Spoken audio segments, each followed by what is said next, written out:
Nesse vídeo vamos falar sobre os capítulos 13 a 16 de 1 Crônicas, 13, 14, 15 e 16.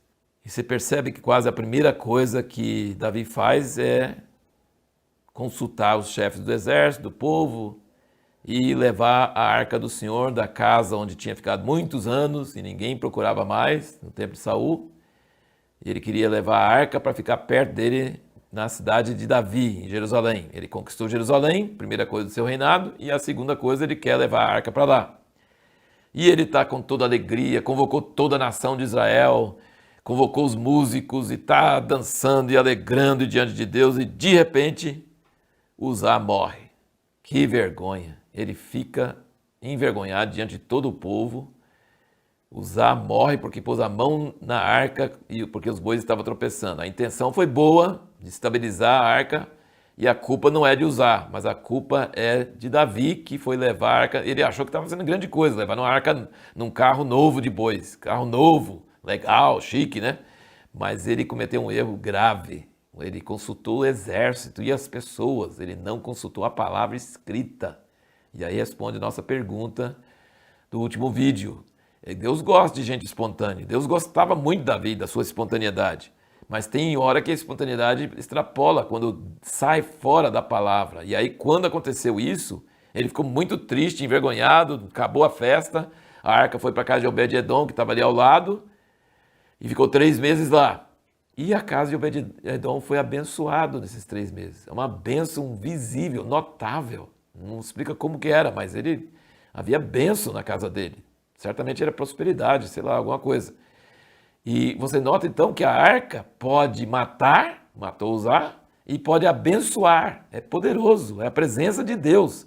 A presença de Deus é maravilhosa, mas se não seguir segundo a palavra, pode matar. Em Atos nós vemos a morte de Ananias e Safira, com a presença do Espírito Santo. Então a presença de Deus pode curar e pode matar, existe essas duas coisas. E aí Davi, depois de ter sofrido tudo isso, ele vai e consulta a palavra e vê que está escrito na palavra que os levitas e sacerdotes devem carregar a arca. E aí ele explica para eles, né, ele explica no capítulo 15, ele fala, versículo 2, então disse Davi, ninguém deve levar a arca de Deus senão os levitas, porque o Senhor os elegeu para levarem a arca de Deus e para os servirem para sempre. Aí ele convoca todo Israel de novo. Pensa assim, Davi conhecia Deus, amava a Deus, cria em Deus, um Deus invisível, na época do Velho Testamento, sem a presença do Espírito Santo como nós temos hoje. É impressionante, Davi, como ele conhecia Deus. E ter coragem de chamar todo Israel de novo. Chamou uma vez e deu errado. 3 meses de novo, ele chama de novo, agora com fé, num livro antigo, que não vai ter morte novamente. Só que, e o medo? E aí pegaram... E aí, quando Deus ajudou os levitas, o que é ajudar os levitas? Não caíram mortos. Por quê? Uzá pôs a mão em cima para segurar, morreu. E os levitas estão levando embaixo. E não morreram. E aí, então, sacrificaram e alegraram, e com júbilo, e chegou para Jerusalém e colocou lá na tenda, perto da casa de Davi. E Mical, a filha de Saul, zombou de Davi, repreendeu ele, falou assim, você é um rei, parece um cantor sertanejo, parece um vagabundo qualquer, sei lá. Ele disse assim que ele não manteve a honra, a reverência, o respeito do seu ofício. E Davi falou assim, diante de Deus, eu não quero ter ares de alguém importante. Diante de Deus eu quero me alegrar. E Mical morreu sem filhos, estéril, até o dia da sua morte. Isso nos fala, então, que Davi representa um pouco esse movimento do Espírito Santo, pentecostal, carismático, que comete alguns absurdos e pessoas morrem, comete algumas coisas que não são segundo a palavra. Tem que estudar a palavra, não pode ser ter o Espírito Santo. Mas o Espírito Santo e a espontaneidade e a alegria diante de Deus é muito importante. Davi instituiu os músicos, aquela coisa maravilhosa. Mas então, e nós vemos no século passado, no mover do Espírito Santo, e no início também do século XXI, que as igrejas com o mover do Espírito Santo e os dons e tudo multiplicam.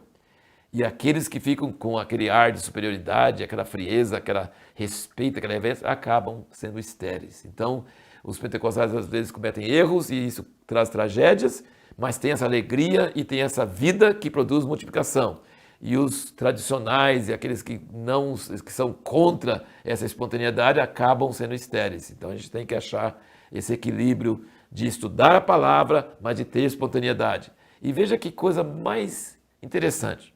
Deus não achou ruim com Davi dele levar a arca para a casa dele, para perto da casa dele, uma tendazinha que ele arrumou lá. Mas se fosse olhar as escrituras, ele deveria ter levado a arca de volta para o tabernáculo de Moisés, que estava lá no alto de Gibeão.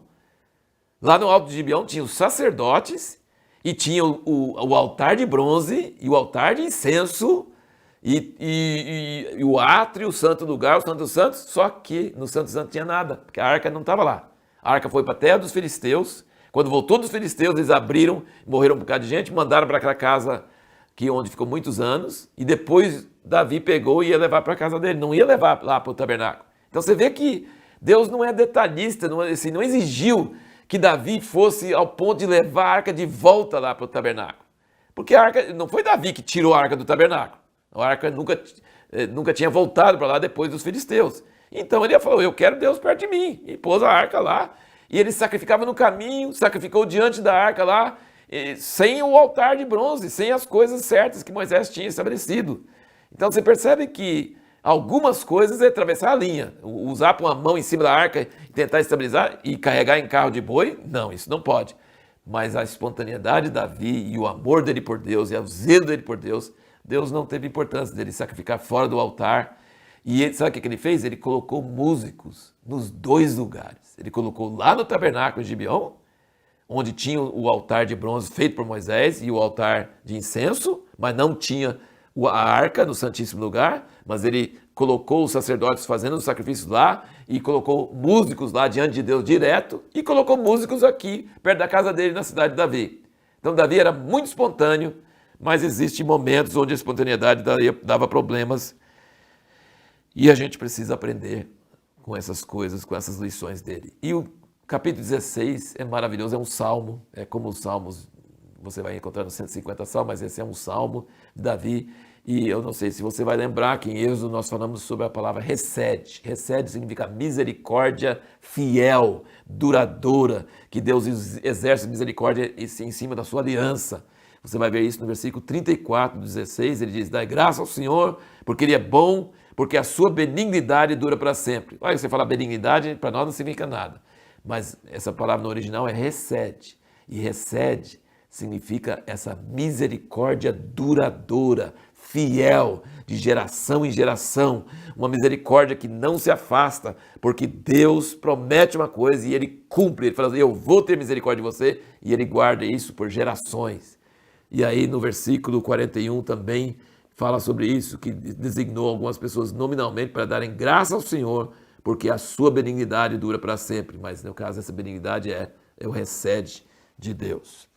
No próximo vídeo nós vamos procurar responder a pergunta, mesmo que ouvimos pessoalmente a voz de Deus, por que precisamos de ouvir a palavra de profetas?